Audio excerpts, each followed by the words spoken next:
Scene: luxurious wedding venue, 200 guests, crystal chandeliers. Narrator: female, confident, slightly amused. So there I was in my $10,000 wedding dress, about to marry the man of my dreams. Cut to bride walking down the aisle, radiant smile. Narrator: when suddenly my Prince Charming decided to drop a little bombshell. Dramatic zoom. Groom's cold expression. Groom: loud, cruel. I can't marry someone who cheated on me with my own brother. Gasps from crowd. Bride's face shows shock, then steel determination. Narrator voice gets dangerous, smirking. Little did he know his biggest mistake wasn't believing those lies. Split screen.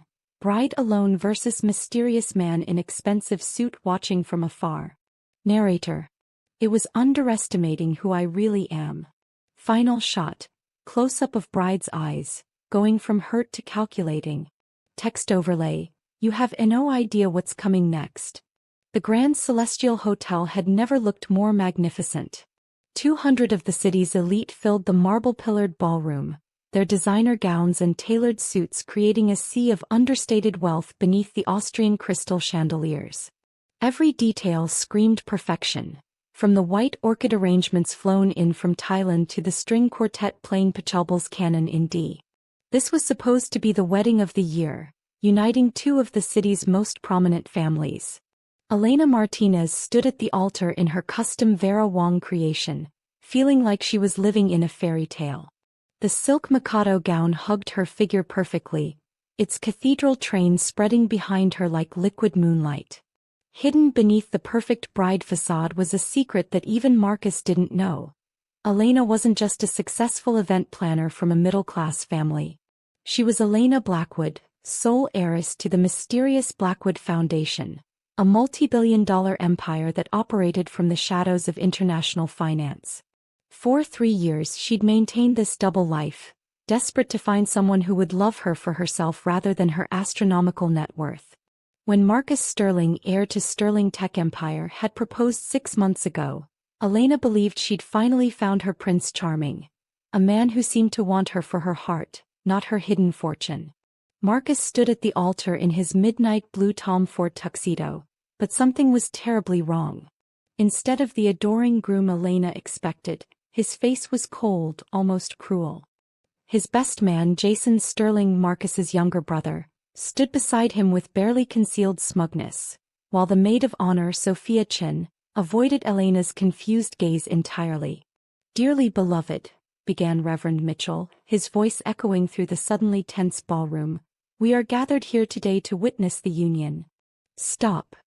Marcus's voice cut through the ceremony like a blade. The word rang out with such authority that even the string quartet faltered mid-note. 200 guests collectively held their breath. Elena's heart hammered against her ribs. "Marcus? What's wrong?" Marcus turned to face the crowd, his voice projecting clearly across the ballroom. "Ladies and gentlemen, I apologize for the disruption, but I cannot in good conscience marry someone who has betrayed not only me but my entire family." The crowd erupted in whispers. Elena felt the world tilting around her. "What are you talking about?" With theatrical precision, Marcus pulled out his phone and activated the ballroom's projection system.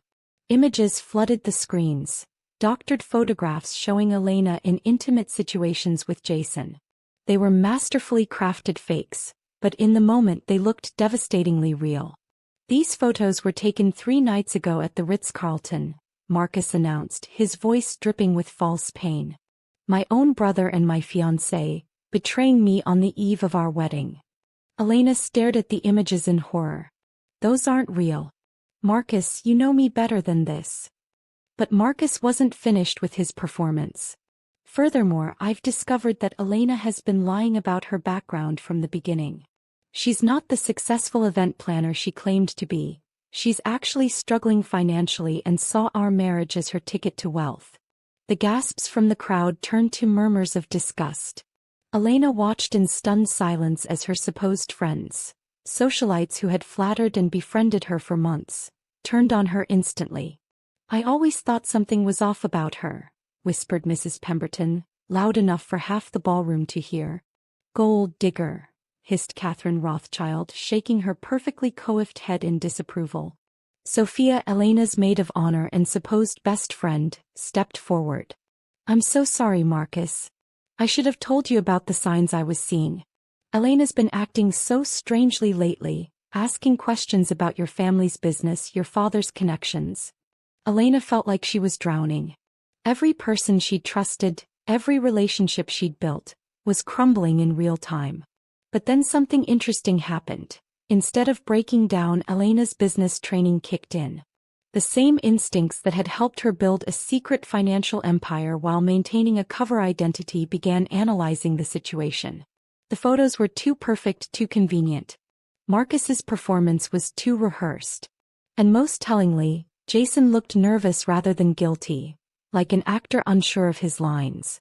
Elena straightened her spine, drew herself to her full height and surveyed the crowd with newfound clarity. These people who were so quick to judge and abandon her had never really known her at all. They'd been attracted to what they thought she represented, not who she actually was. You know what, Marcus?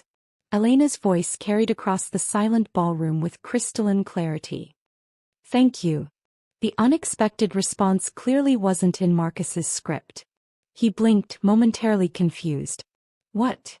Elena carefully removed her $50,000 engagement ring and placed it on the altar with deliberate precision. Thank you for showing me exactly who you really are. Thank you for revealing which of these people are genuine friends and which are merely social climbers. And thank you for saving me from making the biggest mistake of my life. Her composure unnerved Marcus. This wasn't how heartbroken, desperate women were supposed to behave. Elena continued, addressing the crowd with the authority of someone accustomed to commanding rooms full of powerful people. To everyone here who's already decided I'm guilty without hearing my side, you've shown me more about your character than I could have learned in years of friendship. I'll remember this lesson. As Elena turned to walk down the aisle alone, her head held high despite the whispers and phone cameras capturing her humiliation, a tall figure in an impeccably tailored Armani suit stepped forward from the back of the ballroom. Alexander Cross, CEO of Cross Industries, technology mogul and one of the youngest billionaires in the country, offered Elena his arm with a slight knowing smile. Ms. Martinez, he said, his voice carrying the quiet confidence of a man who'd never doubted his own power, I believe you deserve an escort befitting your true station. May I? The ballroom fell into stunned silence. Alexander Cross was legendary for avoiding social events. Yet here he was at Marcus Sterling's wedding, offering to escort the supposedly disgraced bride from the building. Elena looked into Alexander's steel-gray eyes and saw something unexpected: respect and perhaps recognition. Without hesitation she placed her hand on his arm. As they walked toward the exit, Alexander leaned close to Elena's ear. I know exactly who you are, Elena Blackwood. And I have a proposition that might interest you. Elena's breath caught. This powerful man knew her secret identity. More importantly, he'd attended this wedding specifically to meet her. The ballroom doors closed behind them, leaving Marcus staring after them in growing panic, while 200 guests buzzed with new gossip about the mysterious connection between the disgraced bride and the most powerful man in the city. Elena's real story was just beginning. The Rolls-Royce Phantom glided through the city streets like a predator stalking its prey, its interior a sanctuary of Italian leather and absolute silence. Elena sat rigidly upright, her wedding dress spread around her like spilled milk, while Alexander Cross typed rapidly on his phone with the mechanical precision of a man accustomed to reshaping markets with his fingertips. Your performance back there was impressive, Alexander said without looking up from his screen. Most people would have crumbled under that kind of public humiliation. You turned it into a power move. Elena studied his profile. Sharp jawline, perfectly styled dark hair, the kind of controlled intensity that came from running a multi-billion-dollar empire before age 35. You knew this was going to happen, didn't you? You were there specifically to intercept me. Guilty as charged. Alexander finally met her gaze, and Elena was struck by the calculating intelligence in his steel-gray eyes. I've been investigating Sterling Tech for 18 months. Their business practices are questionable at best. When I learned about your engagement to Marcus Sterling, I did some research on you. Research? Elena's voice carried a dangerous edge. What exactly did you find? Alexander smiled, the first genuine expression she'd seen from him. Elena Blackwood, sole heir to the Blackwood Foundation. Net worth approximately $2.8 billion, though I suspect that's a conservative estimate. Harvard MBA at 22, managing partner of 3 investment firms operating under different subsidiaries. You've been funding the Martinez identity for 3 years, complete with a fabricated middle-class background and a moderately successful event planning business. Elena felt her carefully constructed world shifting. How did you? I make it my business to know who has real power in this city. Alexander leaned back against the leather seat. What I couldn't figure out was why someone with your resources would waste time playing house with a second-rate tech heir. The question stung because Elena had been asking herself the same thing for months. Maybe I wanted to know what it felt like to be loved for myself instead of my bank account. And how did that work out for you? Elena's laugh held no humor. About as well as you'd expect. The Phantom pulled up to Cross Tower, a gleaming 60-story monument to Alexander's success that dominated the city skyline. As they rode the private elevator to his penthouse office, Elena felt the adrenaline from the wedding disaster beginning to fade, replaced by a cold, calculating fury that she'd inherited from generations of Blackwood business leaders. Alexander's office was a study in controlled power, floor-to-ceiling windows offering a god's-eye view of the city, minimalist furniture that cost more than most people's houses, and walls lined with awards and photos of Alexander meeting with world leaders. Impressive, Elena murmured, walking to the windows. From this height, the people below looked like ants, their problems insignificant and manageable. It serves its purpose. Alexander moved to a wet bar that probably cost more than a luxury car. Whiskey. You look like you could use it. Make it a double. As Alexander prepared their drinks, Elena's mind raced through possibilities. Marcus's betrayal wasn't random, it was calculated, orchestrated. Someone had fed him those fake photos and convinced him that humiliating her publicly was his best move. But who would benefit from her destruction? You mentioned a proposition, Elena said, accepting the crystal tumbler from Alexander. The whiskey was older than she was and smoother than silk. I need a partner, Alexander said bluntly. Someone with your connections, your financial expertise, and your obvious talent for strategic thinking. Sterling Tech has been engaging in corporate espionage, insider trading, and fraud. I have evidence, but I need someone on the inside of their social circle to help me bring them down legally. Elena felt a spark of interest. And what do I get out of this partnership? Revenge. The word hung between them like a promise. Complete, total, public destruction of everyone who humiliated you today. Marcus Sterling, his enabling family, and whoever orchestrated this morning's performance. All of them brought low in ways they'll never recover from. The offer was tempting, but Elena hadn't built a secret empire by making impulsive decisions. I assumed this partnership would require some kind of arrangement. Public appearances, media management. Alexander's smile turned predatory. I was thinking something more comprehensive. A marriage. Elena nearly choked on her whiskey. Excuse me. Think about it strategically. You need to rehabilitate your image after today's disaster. I need access to high society connections that my reputation for reclusiveness has denied me. A marriage between Cross Industries and the Blackwood Foundation would be one of the most powerful alliances in corporate history. You're talking about a business arrangement. Exactly. 1 year, fully documented contract, mutually beneficial terms. You get my resources for your revenge campaign, plus a $50 million settlement regardless of outcome. I get your expertise and connections to destroy Sterling Tech through legal channels. Elena walked back to the windows, her mind calculating possibilities. The plan was audacious, risky, and absolutely brilliant. It would also be the most expensive fake marriage in history. What about the physical aspects? Media appearances require believable chemistry. We're both attractive, intelligent adults. I'm sure we can manage convincing public affection for 12 months. Elena turned to study Alexander. He was undeniably handsome in that controlled, powerful way that made her pulse quicken despite her recent romantic disaster. More importantly, he was offering her something no one else could. The chance to destroy Marcus Sterling and everyone who'd betrayed her. I have conditions, Elena said finally. Name them. First, I maintain control of my own assets and business decisions. This is a partnership, not a takeover. Agreed. Second, we establish clear boundaries about privacy and personal space. Separate bedrooms, scheduled public appearances, no unexpected demands on my time. Reasonable. Third, when this is over, we walk away clean. No lingering obligations, no attempts to extend the arrangement, no complications. Alexander extended his hand. Deal. Elena shook it, feeling the calluses that proved he wasn't just another trust fund baby. The moment their skin touched, she felt an unexpected jolt of attraction that she quickly suppressed. This was business, nothing more. When do we start? She asked. Alexander's phone buzzed with an alert. He glanced at it and smiled with genuine pleasure. Sterling tech stock just dropped 8%. Apparently, news of your mysterious connection to me is making investors nervous. Elena felt her first moment of satisfaction since walking down that aisle. Then I'd say we've already started. Welcome to the war, Elena Blackwood. As the sun set behind the city skyline, Elena realized she wasn't the same woman who'd woken up excited about her wedding that morning.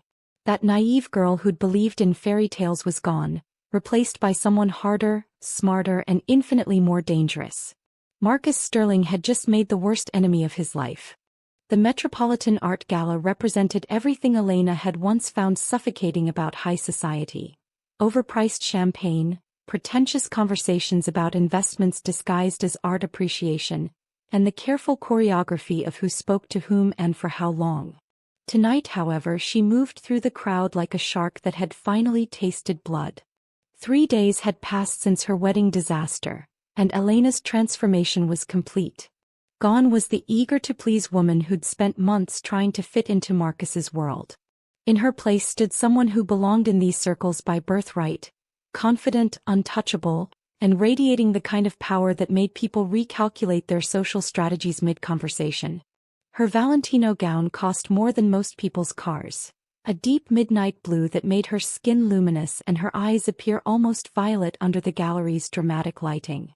The necklace at her throat, a cascade of diamonds that had belonged to her grandmother, was worth enough to buy a small country. Every detail of her appearance tonight was calculated to remind these people exactly who they were dealing with. Alexander stood beside her, devastating in his custom Tom Ford tuxedo, playing the role of devoted fiancé with an expertise that made Elena wonder if he'd done this before. His hand rested possessively on the small of her back, and when he looked at her, his steel-gray eyes held just the right mixture of desire and pride to make their engagement completely believable.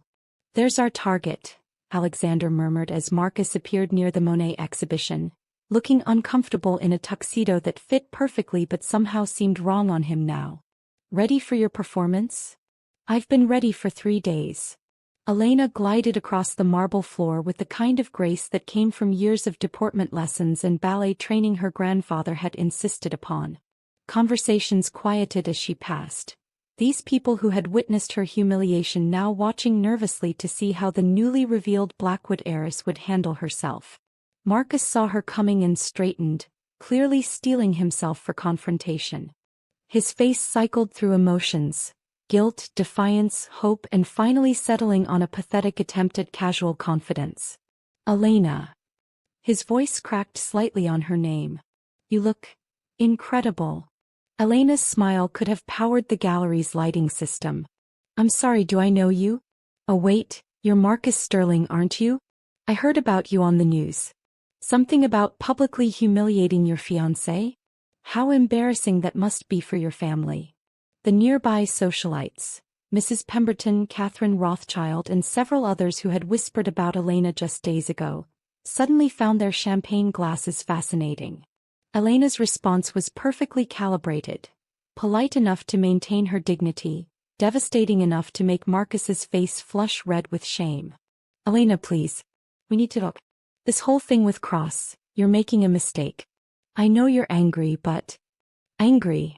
Elena's laugh was like silver bells with razor edges. Oh Marcus, you misunderstand completely. I should be thanking you. Your little performance saved me from the most catastrophic mistake of my life. Alexander appeared at Elena's side with perfect timing, sliding an arm around her waist with the casual possessiveness of a man completely secure in his claim. "Darling, is this gentleman bothering you?" The contrast between the two men was striking and deliberate. Where Marcus looked flustered and desperate, Alexander radiated calm control. Where Marcus's tuxedo seemed like a costume, Alexander wore his like armor. "Not at all," Elena replied, leaning into Alexander's embrace with practiced ease. "Mr. Sterling was just leaving, weren't you, Marcus?" Before Marcus could respond, Elena turned her attention to Mrs. Catherine Sterling, Marcus's mother, who had been watching the exchange with growing alarm from across the room. Elena's intelligence network, activated through her Blackwood Foundation connections, had been busy over the past 3 days. "Mrs. Sterling," Elena called out warmly, "how lovely to see you. I was just speaking with my financial advisor about the most interesting patterns in Sterling Tech's trading history. Did you know that someone has been shorting your company's stock for months while simultaneously providing insider business advice to your son?" Catherine's champagne glass trembled in her manicured hand. Elena's implications were crystal clear. Someone close to the Sterling family had been betting against them while pretending to help them. The nearby investors began whispering among themselves, recognizing the signs of insider trading when they heard them. "I'm sure I don't know what you mean," Catherine managed, but her voice lacked conviction. "Oh, I'm certain it's just a coincidence," Elena replied with devastating sweetness. "After all, what kind of person would manipulate a grieving family's trust while systematically destroying their business from within?" Alexander squeezed Elena's waist in approval. Her ability to deliver corporate death blows while maintaining perfect social grace was even more impressive than he'd anticipated. Across the room, Victoria Chin watched the interaction with growing panic. Elena's pointed comments about insider trading weren't random accusations. They were surgical strikes based on real intelligence. Victoria had underestimated Elena catastrophically, assuming that destroying her wedding would eliminate the threat she represented. "Ladies and gentlemen," Alexander's voice carried easily across the gallery's main hall, "I have an announcement that many of you will find interesting." The crowd turned toward them expectantly. Alexander's announcements were legendary in business circles. They typically involved deals worth hundreds of millions of dollars. "Cross Industries has just finalized our partnership with the European Tech Consortium," Alexander continued, his arm tightening around Elena's waist. "Together we'll be launching a revolutionary AI platform that will completely transform the healthcare technology sector." The implications were immediately clear to everyone in the room. Sterling Tech's biggest upcoming project was in healthcare technology. Alexander had just announced direct, devastating competition backed by resources they couldn't match. Marcus's face went white. His father had spent 2 years developing Sterling Tech's healthcare platform, investing nearly everything the company had in what they believed would be their breakthrough to the next level. Alexander's announcement didn't just threaten their profits, it threatened their survival. Furthermore, Elena added with a smile that could cut glass, the Blackwood Foundation will be providing additional funding for research and development. We believe in supporting innovation over imitation. The crowd buzzed with excitement. A cross-Blackwood partnership was the kind of corporate alliance that reshaped entire industries. Elena felt a surge of satisfaction as she watched Marcus realize that his wedding day stunt hadn't just cost him a bride. It had created his family's most dangerous enemy. As if summoned by cosmic irony, Victoria Chin materialized beside Marcus, her face carefully composed but her hands shaking slightly. She dressed to kill tonight in a red dress that screamed desperation rather than confidence. "Elena," Victoria said with forced brightness, "congratulations on your engagement. So sudden though. I hope you're not rushing into anything." Elena's response was swift and surgical. "Victoria, how thoughtful of you to be concerned about my decisions. I'll be sure to give your advice exactly the consideration it deserves." The dismissal was so complete and devastating that several nearby socialites actually winced. Victoria's face flushed red as she realized she'd just been publicly eviscerated by someone who'd mastered the art of polite warfare. Alexander leaned down to whisper in Elena's ear, his breath warm against her skin. "Remind me never to get on your bad side."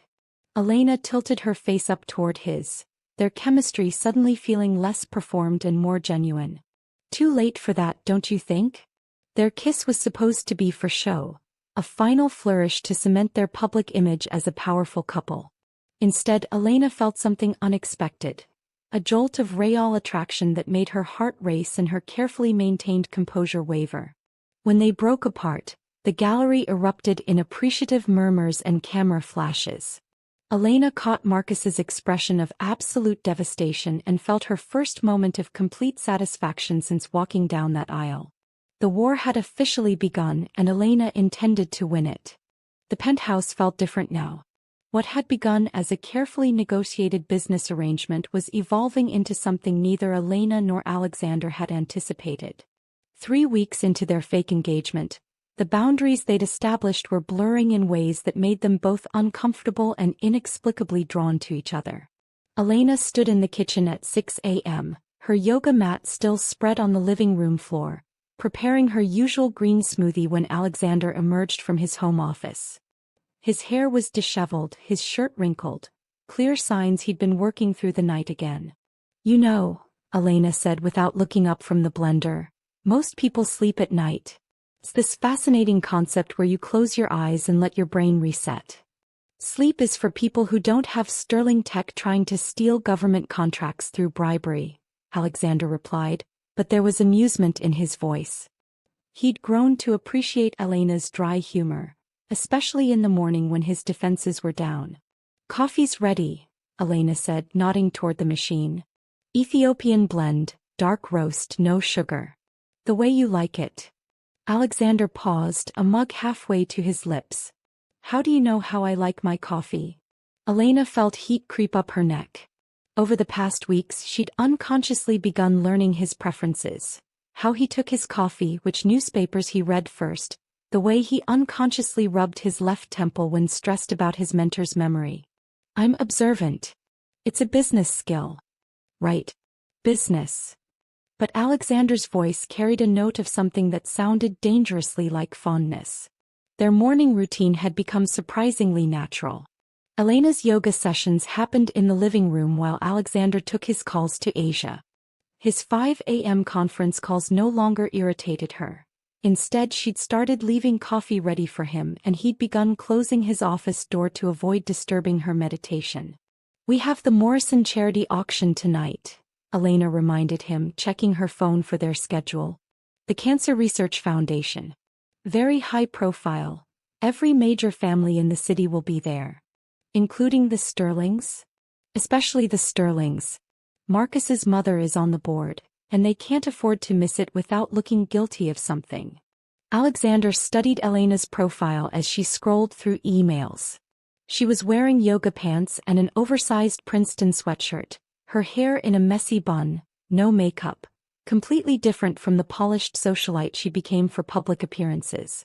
This version of her was somehow more beautiful, more real. "Elena," he said carefully, "what we're doing to Sterling Tech. Are you sure you want to go this far?"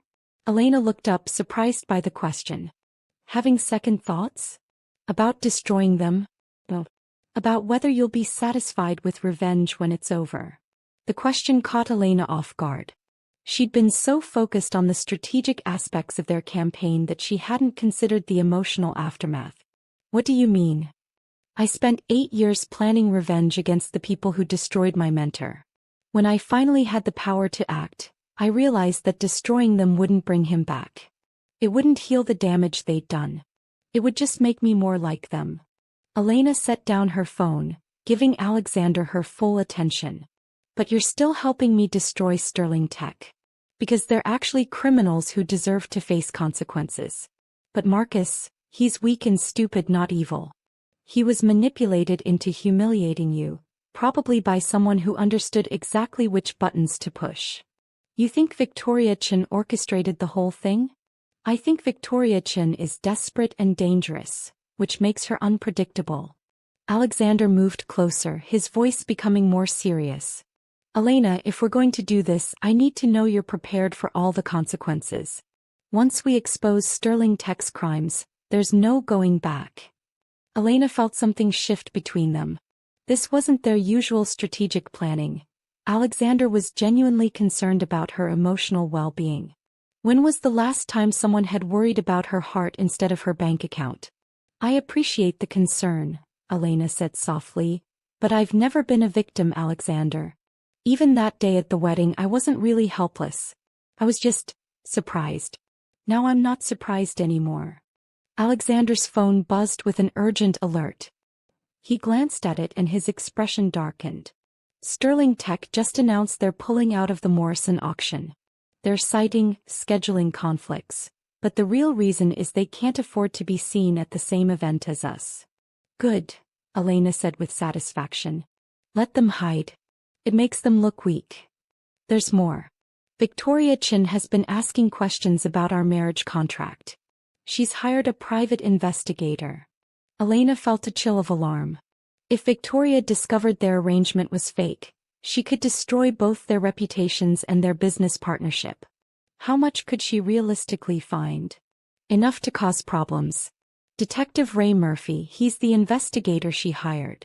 He's competent and he has connections in legal circles.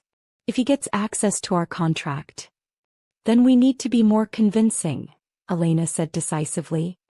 Starting tonight. The Morrison auction was held at the Metropolitan Museum, its classical architecture providing an elegant backdrop for the city's elite to display their wealth while pretending to care about charity.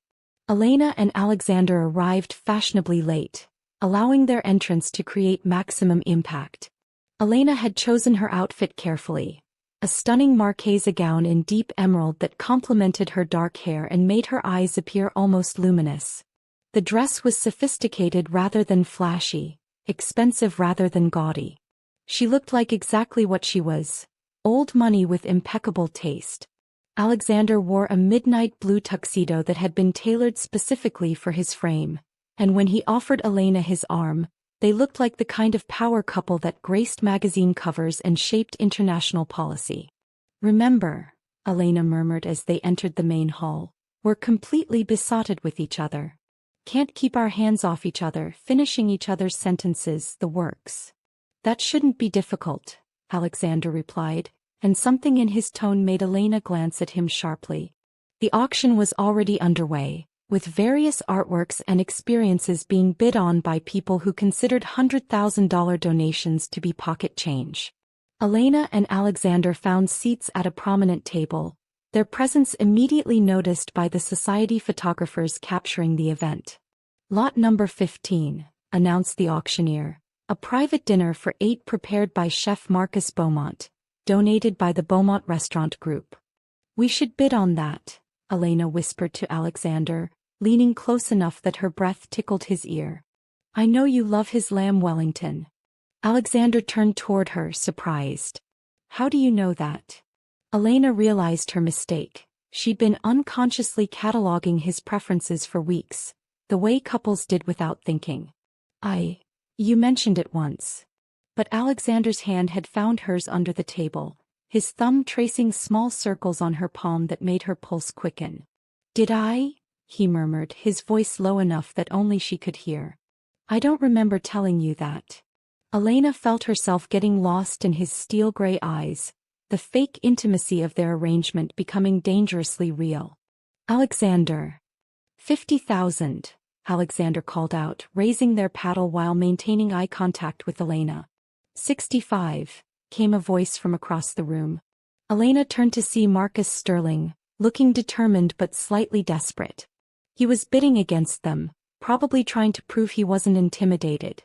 Alexander's smile turned predatory. 100,000. The room fell silent. $100,000 for a dinner was excessive even by these standards, but Alexander's message was clear. He had resources Marcus couldn't match and he wasn't afraid to use them. Marcus hesitated, clearly calculating whether he could afford to go higher. After a long moment he shook his head in defeat. Sold to paddle number 12, the auctioneer announced. Mr. Alexander Cross and Ms. Elena Blackwood. Elena felt a thrill of victory, but it was complicated by Alexander's hand still holding hers and the way he was looking at her like she was the most fascinating woman in the room. That was expensive revenge, she whispered.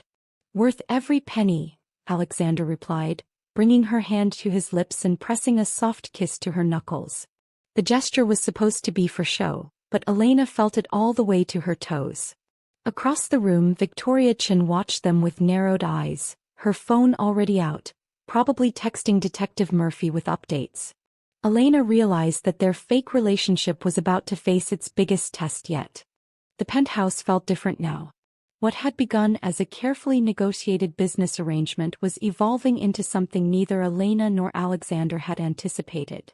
3 weeks into their fake engagement, the boundaries they'd established were blurring in ways that made them both uncomfortable and inexplicably drawn to each other.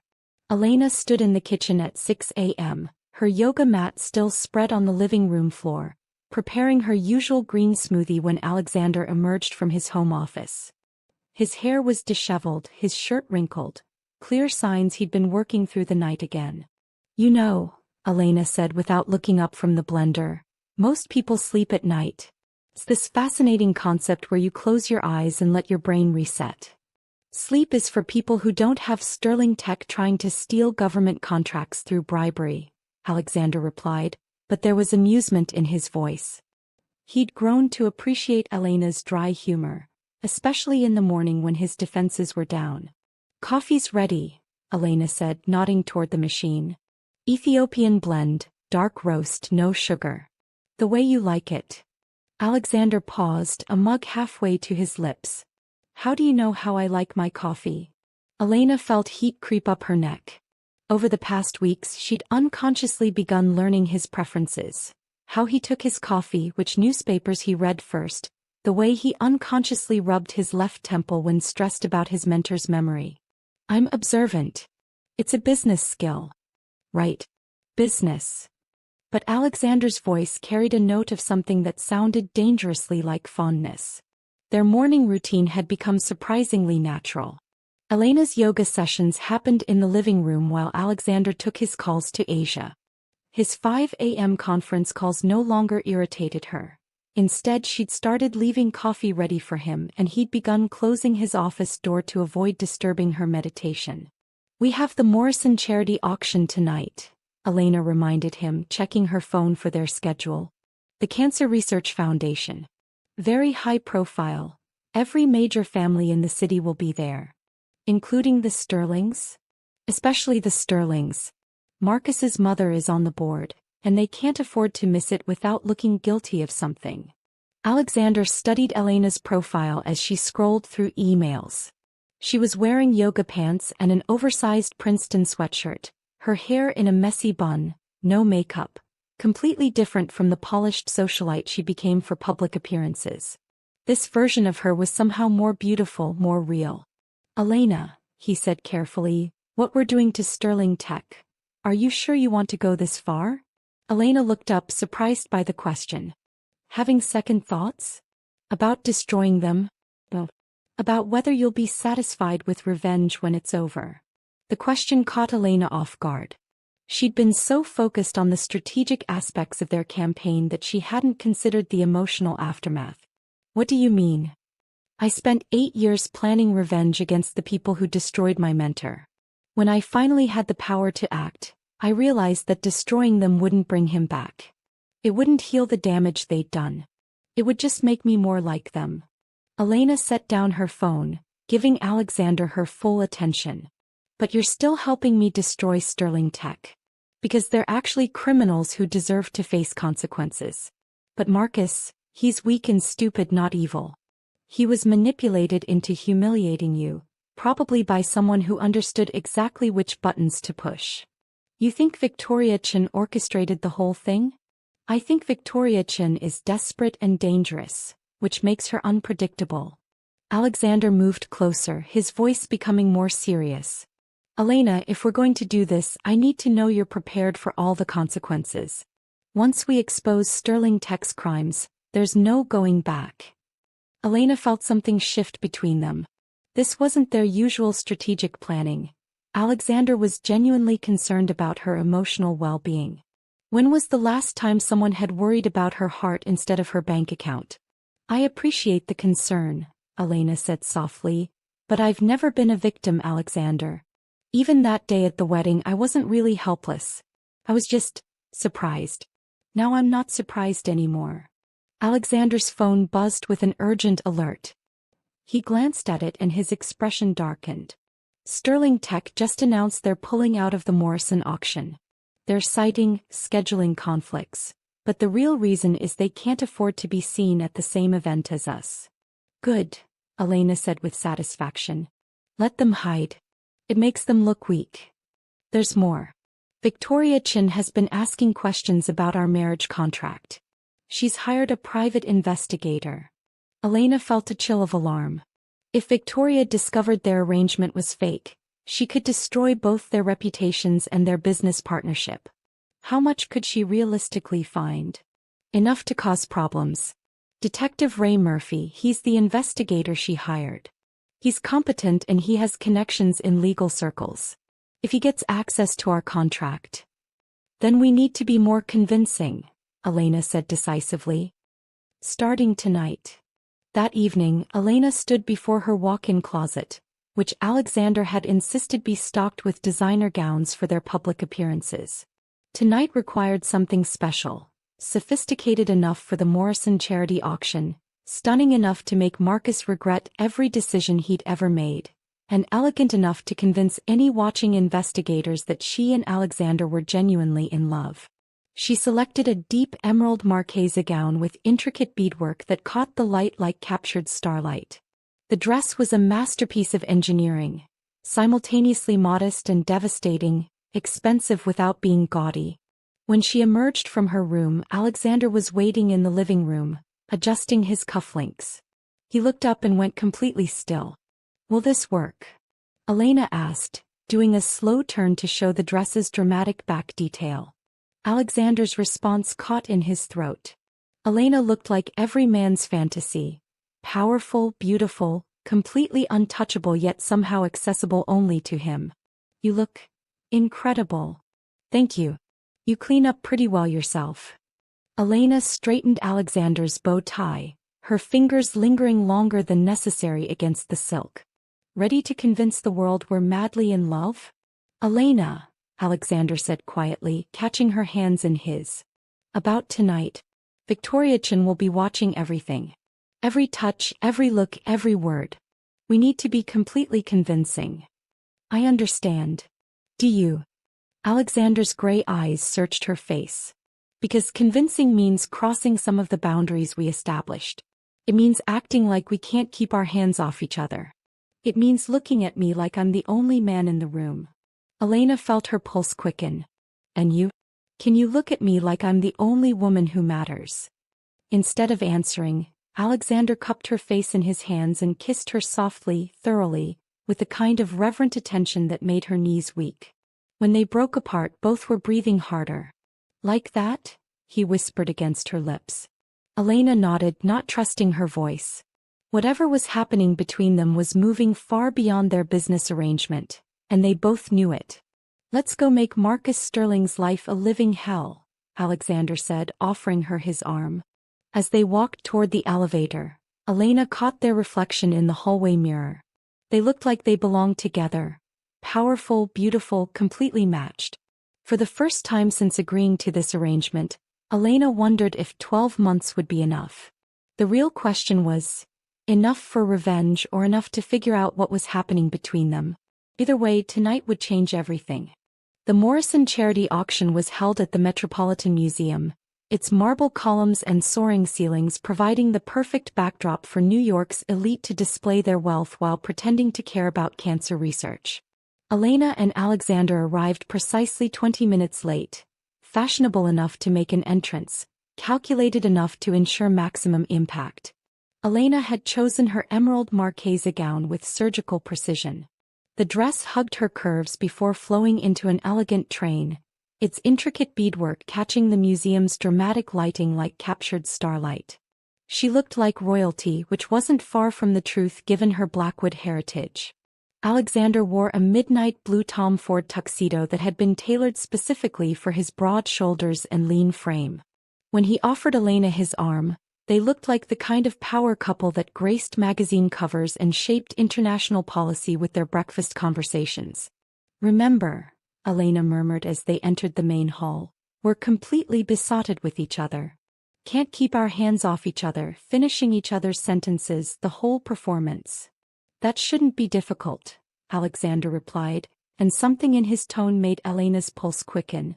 The auction was already underway in the museum's great hall, with Manhattan's wealthiest bidding on everything from rare artworks to exclusive experiences. Elena and Alexander found seats at a prominent table near the front, their arrival causing a subtle ripple of attention throughout the room. Catherine Sterling sat 3 tables away with Marcus, both of them trying to project confidence while clearly uncomfortable.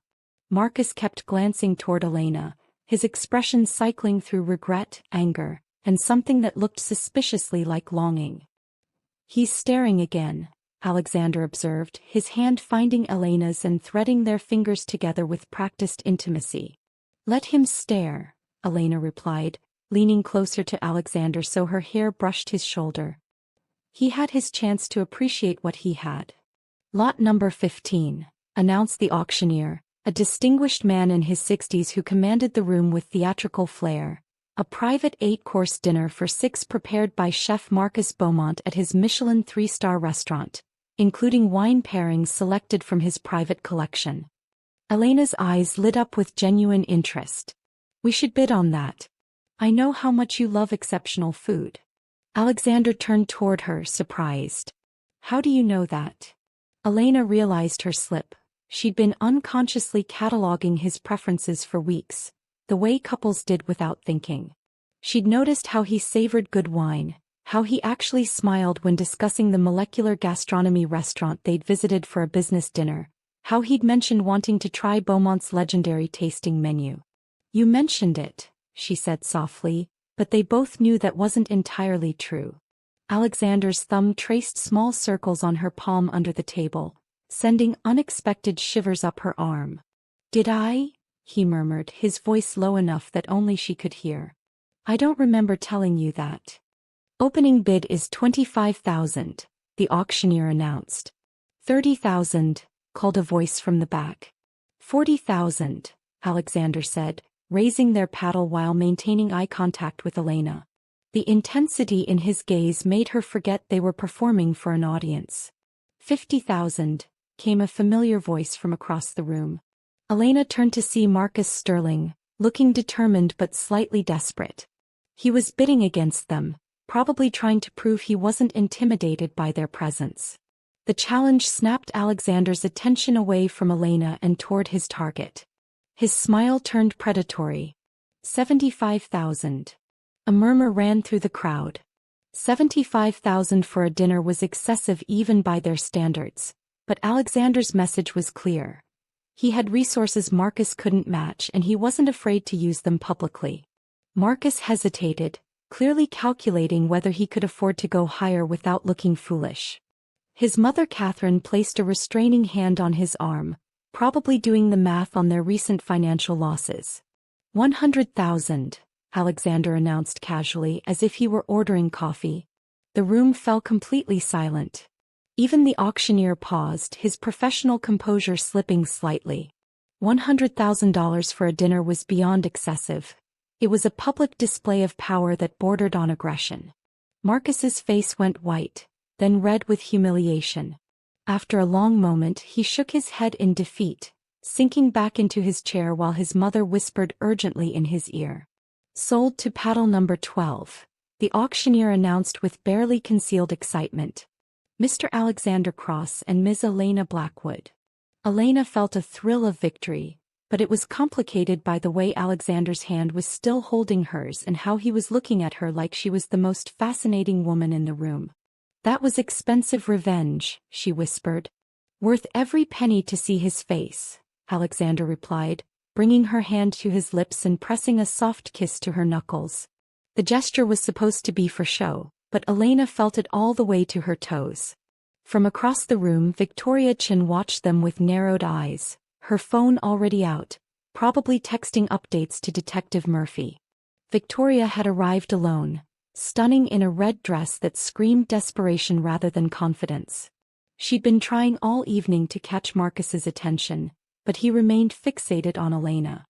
Victoria's documenting everything, Elena observed, noticing the woman's obvious surveillance. Good. Let her see exactly how devoted we are. Alexander's voice carried a note of something that sounded dangerously real.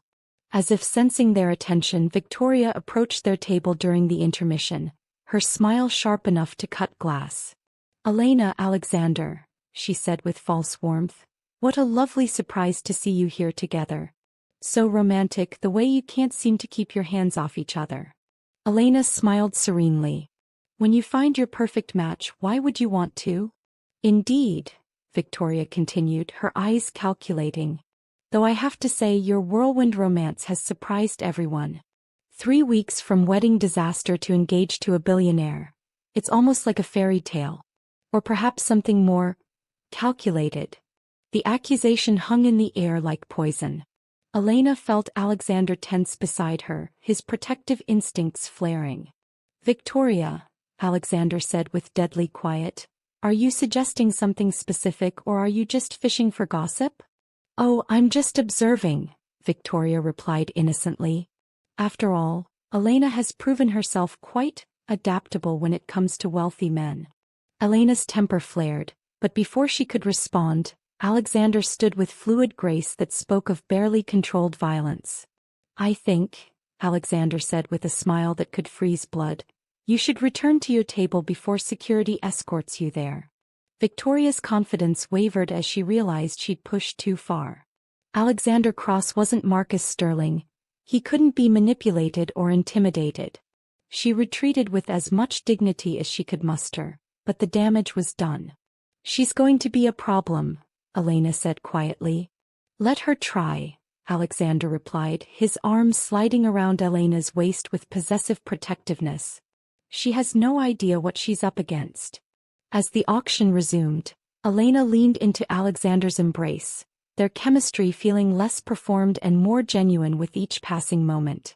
Victoria's accusations had been meant to drive a wedge between them, but instead, they'd created a sense of shared defense against outside threats. The question was, how much of their growing connection was strategic and how much was something neither of them had planned for? Looking into Alexander's eyes as applause erupted around them, Elena was beginning to suspect she didn't want to know the answer. Detective Ray Murphy sat in his cramped office, surrounded by surveillance photos, financial documents, and enough coffee cups to caffeinate a small army. He'd been investigating Elena Blackwood and Alexander Cross for 2 weeks, and what he'd discovered was making him seriously reconsider his career choices.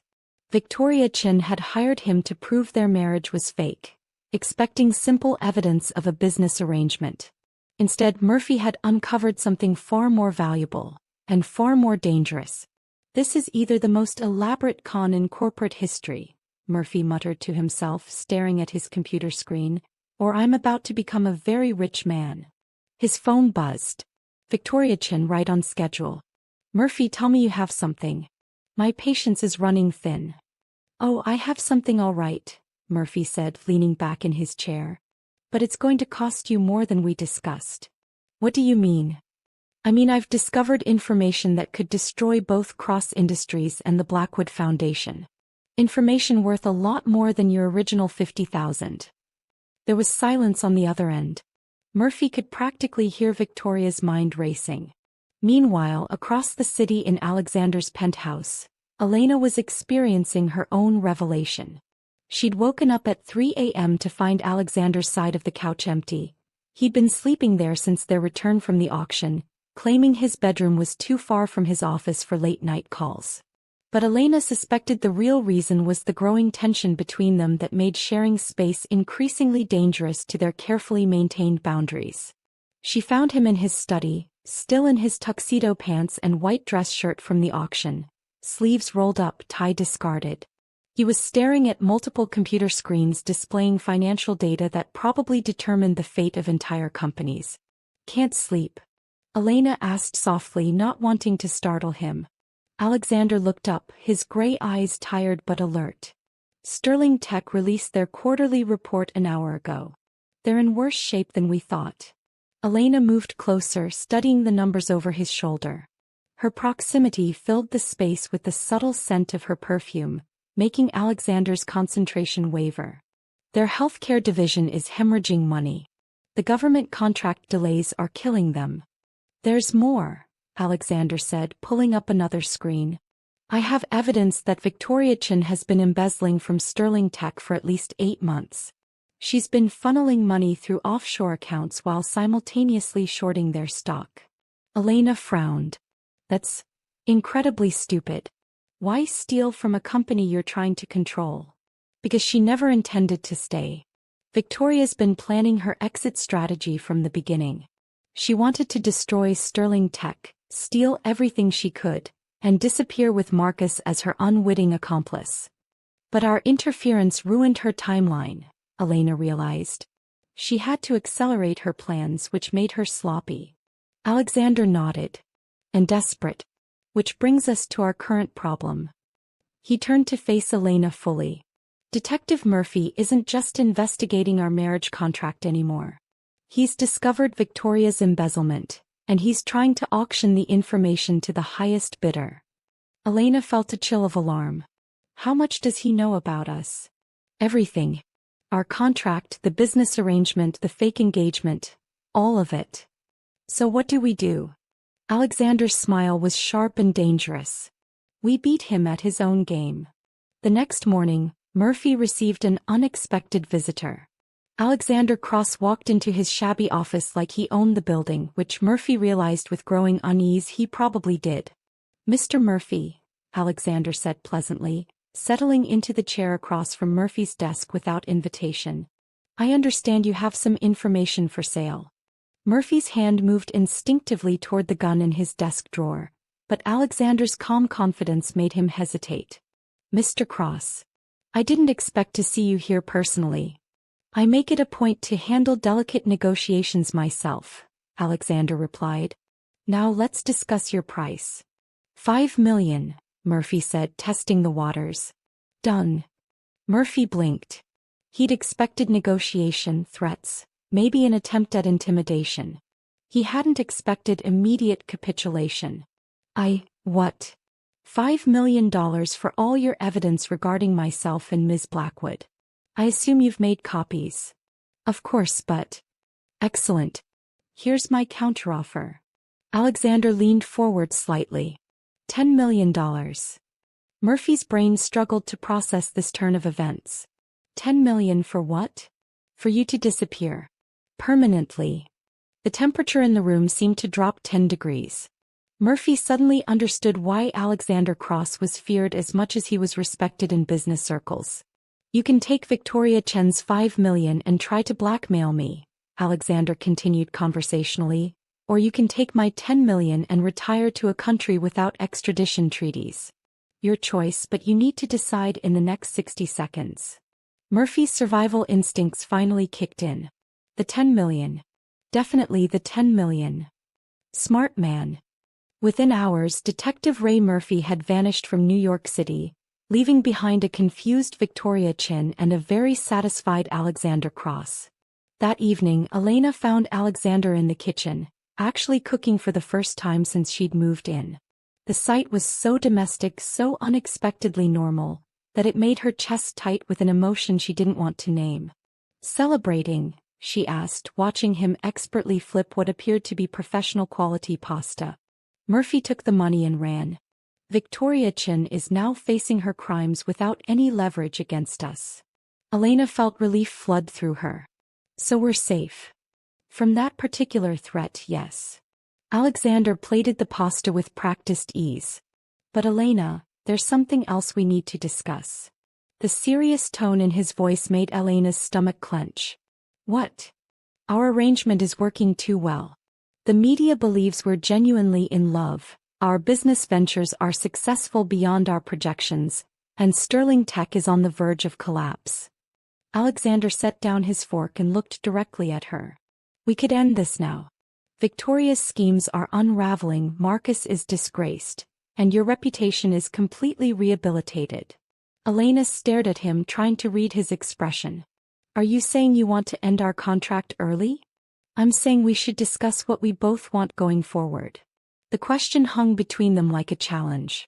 Elena realized that somewhere between the charity auction and this moment, their fake relationship had become the most real thing in her life. But admitting that felt like stepping off a cliff with no guarantee Alexander would catch her. "What do you want?" she asked quietly. Alexander's answer would change everything. "I want to know if you're ready to find out what happens when we stop pretending." The silence stretched between them like a taut wire, charged with possibility and danger. Elena felt as if she were standing at the edge of a precipice, knowing that whatever she said next would irrevocably change the trajectory of her life. "Alexander," she began, but her voice caught. She cleared her throat and tried again. "When we started this arrangement, I thought revenge would be enough. I thought destroying Marcus and everyone who humiliated me would heal whatever was broken inside me." Alexander remained perfectly still, his gray eyes never leaving her face. "And now I realize that the best revenge isn't destroying them, it's building something better. Something real." Elena's hands trembled slightly as she reached for her wine glass. "But I need to know this isn't just another business calculation for you." Before Alexander could respond, his phone erupted with an urgent ringtone, the one reserved for true emergencies. He glanced at the screen and his expression darkened. "It's my head of security," he said apologetically, but Elena could see the genuine concern in his eyes. "I have to take this. Cross here," he answered, his voice immediately shifting into the controlled tone of a man accustomed to handling crises. Elena watched his face change as he listened, seeing anger, shock, and something that looked like fear flicker across his features. "Are you certain?" Alexander asked sharply. "How long ago?" Pause. "No, don't call the police yet. I'm on my way." He hung up and turned to Elena, his expression grim. "Victoria Chin has escalated beyond anything we anticipated." "What do you mean?" "She's kidnapped Marcus." Elena felt the world tilt sideways. "She's what?" "According to my security team, Victoria lured Marcus to a warehouse in Queens under the pretense of discussing their relationship. She's holding him there and she's demanding that both of us meet her, alone, or she'll kill him." Elena's mind raced. "This doesn't make sense. Why would she kidnap Marcus? She's in love with him." "Not love," Alexander said, already moving toward his bedroom to change clothes. "Obsession. Victoria's been planning this for months, maybe years. She wanted control of Sterling Tech, control of Marcus, and when our interference threatened that, she snapped." "Alexander, this is obviously a trap." "Of course it's a trap." He emerged wearing dark jeans and a black sweater, looking more dangerous than Elena had ever seen him. "But she has Marcus, which means we can't ignore it." Elena felt a surge of frustration. "Why do you care what happens to Marcus?" "He humiliated me, tried to destroy my reputation." "Because he's weak and stupid, not evil," Alexander interrupted. "And because letting Victoria murder him would make us complicit in something I can't live with." Elena studied Alexander's face and realized this wasn't about Marcus at all. This was about the guilt he still carried over his mentor's death, his need to save someone he couldn't save before. "Then we call the police," Elena said practically. "Victoria specifically said no police or Marcus dies. She's desperate enough to follow through." Elena's phone buzzed with a text message. She looked at it and felt her blood turn to ice. "Unknown number. You have 2 hours to come to the address I'm sending, both of you, or your pathetic ex-fiancé becomes fish food. Come alone or he dies. Try anything clever and he dies. Oh, and Elena, bring a wedding dress. We're going to finish what we started." "She's completely insane," Elena breathed, showing Alexander the message. "Insane and organized," Alexander replied grimly. "This isn't a spur-of-the-moment breakdown. She's been planning this." Another text arrived with an address in Queens, followed by a photo that made Elena's stomach lurch. Marcus was tied to a chair in what appeared to be an abandoned warehouse, his face bruised, his expensive suit torn and dirty. But he was alive, and his eyes showed more clarity than Elena had seen from him in months. "We have to call the FBI," Elena said. "This is kidnapping, attempted murder." "Elena." Alexander's voice was gentle but firm. "Look at me." She met his eyes, seeing resolve mixed with something that looked suspiciously like affection. "I've spent 8 years planning revenge against people who destroyed someone I cared about," he said quietly. "I won't let Victoria destroy someone else while I have the power to stop it." Elena felt her carefully constructed walls crumbling. This man who could buy and sell entire companies on a whim, was willing to risk everything, including his life, to save someone who had wronged the woman he cared about. The nobility of it was breathtaking and terrifying. "Then we do this together," Elena said finally. "But we do it smart." Alexander's smile was fierce and proud. "I was hoping you'd say that." Over the next hour, they planned their approach with the precision of a military operation. Alexander contacted his security team, arranging for backup that would remain hidden but ready. Elena reached out to her own resources, connections from her Blackwood Foundation work that included former FBI agents and military specialists. "Victoria wants a wedding dress," Elena said, studying the text message again. "She's not just trying to recreate my humiliation, she's trying to replace it. She wants to marry Marcus herself, probably force him to sign over his inheritance before she kills him. Or kills all of us," Alexander added grimly. Elena looked at her reflection in the bathroom mirror as she prepared for what might be her last night alive. The irony wasn't lost on her. She'd spent her adult life hiding her true identity to find real love, and now that she'd found it, she might lose everything. Alexander appeared behind her in the mirror, his hands settling on her shoulders. "Elena," he said softly, "if we don't make it through tonight—" "We will," she interrupted, covering his hands with hers. "But if we don't, I need you to know that what's happened between us, it stopped being fake the moment you walked out of that wedding with your head held high." Elena turned in his arms, looking up into the eyes of the man who had become her anchor, her partner, and somewhere along the way, her heart. "Alexander Cross," she said with a smile that was equal parts determination and affection, "you picked the wrong woman to fall in love with if you thought I'd let some psychotic socialite be the end of our story." His kiss was fierce, desperate, and full of promises neither of them might live to keep. But as they prepared to face Victoria Chin, Elena realized that for the first time in her life, she was fighting for something more valuable than revenge or money or pride. She was fighting for love. The abandoned warehouse in Queens loomed against the midnight sky like a monument to decay, its broken windows staring down at Elena and Alexander as they approached. Elena wore the wedding dress Victoria had demanded, not her original Vera Wang creation, but a simpler white gown that somehow felt more appropriate for what might be her final act. "Remember," Alexander murmured into the nearly invisible earpiece connecting them to his security team, "we keep her talking until backup is in position." Elena's hand found his in the darkness. "Whatever happens in there, I want you to know, this stopped being about revenge for me weeks ago." Alexander squeezed her fingers. "For me too." They pushed open the rusted warehouse door and immediately harsh spotlights blinded them. As their eyes adjusted, they saw the elaborate scene Victoria had constructed in the warehouse's center. A makeshift altar had been erected using shipping crates, complete with white flowers and candles. Marcus sat tied to a chair nearby, his face bruised but his eyes alert and focused. Victoria emerged from the shadows wearing an elaborate white dress that was clearly a wedding gown, but not just any wedding gown. She'd somehow obtained Elena's original Vera Wang dress, the one that had been abandoned at the Grand Celestial Hotel. "Welcome to the real wedding," Victoria announced, her voice carrying the manic energy of someone who'd crossed the line from desperate into genuinely dangerous. "The one that should have happened 3 weeks ago." Elena stepped forward, her voice steady despite the surreal circumstances. "Victoria, whatever you think this will accomplish."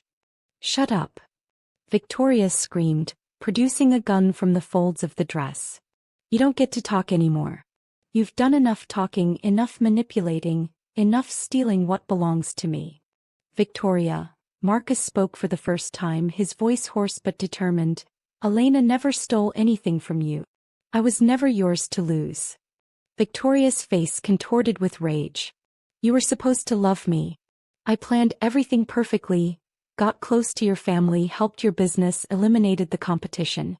But you kept obsessing over her even after I showed you what kind of person she really was. You mean the fake photos? Elena asked quietly. The ones you created to frame me? They weren't fake. Victoria shrieked. They showed the truth, that you're a manipulative gold digger who would do anything for money. Just like you did with him. She gestured wildly at Alexander. Alexander stepped protectively in front of Elena. The only person here who's manipulated anyone is you, Victoria. We know about the embezzlement, the stock manipulation, all of it. Victoria's laugh was high and broken. You think I care about money now? Money was just a means to an end. I wanted a family, a place where I belonged. The Sterlings were supposed to be that family. By destroying them from within? Elena challenged. By stealing from them and manipulating Marcus? By making myself indispensable. Victoria's grip on the gun tightened. But you ruined everything. You and your fake marriage, your fake love story that made Marcus realize what real devotion looks like. Elena felt pieces clicking into place.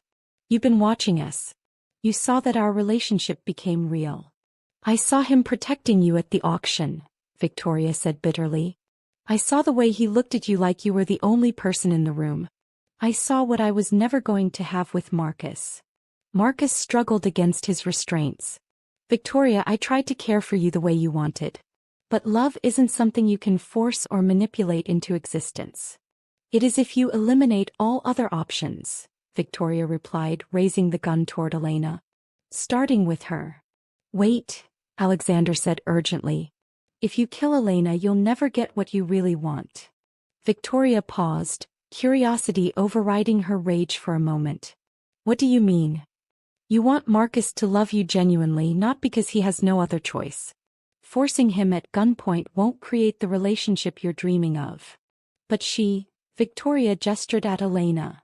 She proved it's possible. She made you fall in love with her. Elena realized this was their opening. Victoria, what Alexander and I have, it wasn't something we planned.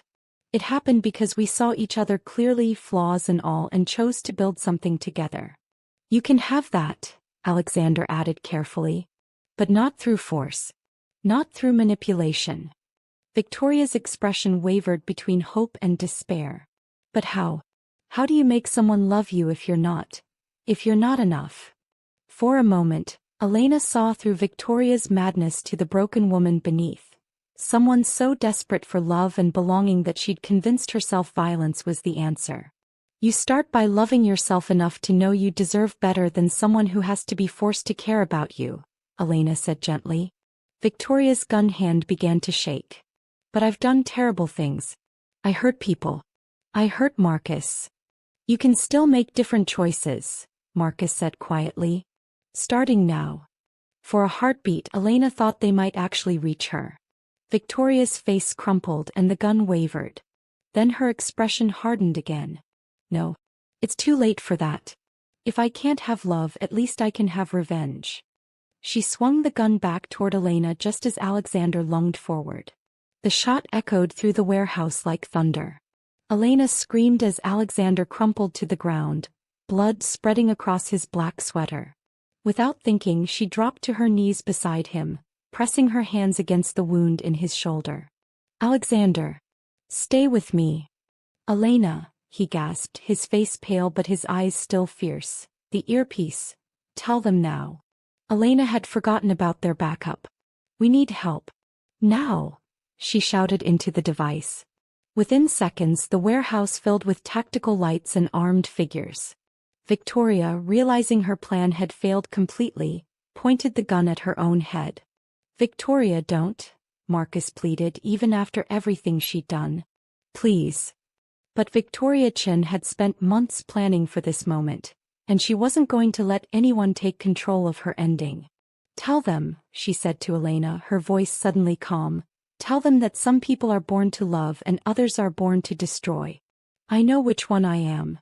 The second gunshot was quieter than the first. As paramedics worked on Alexander and police secured the scene, Elena held his hand in the ambulance, both of them alive against all odds. So, Alexander said weakly, managing a smile despite the pain medication, how was that for a first date? Elena laughed through her tears. Terrible. The worst date in history. Good thing we have the rest of our lives to plan better ones. Elena squeezed his hand. Is that a proposal, Mr. Cross? Miss Blackwood, Alexander replied, his voice growing stronger. I think we're way past proposals. I'm talking about forever. As the ambulance raced toward the hospital, Elena realized that sometimes the best love stories begin with the worst disasters. And sometimes, the people who save you are the ones worth saving in return. 6 months later, Elena Cross-née Blackwood stood in a simple white dress in Alexander's penthouse, surrounded by the people who actually mattered, Alexander's business partners who'd become genuine friends, Elena's grandfather who'd flown in from Switzerland, and even Marcus Sterling who'd become an unexpected ally in rebuilding his family's company with ethical practices. It wasn't the wedding Elena had planned a year ago. It was infinitely better. Because this time when she said, I do, she meant every word.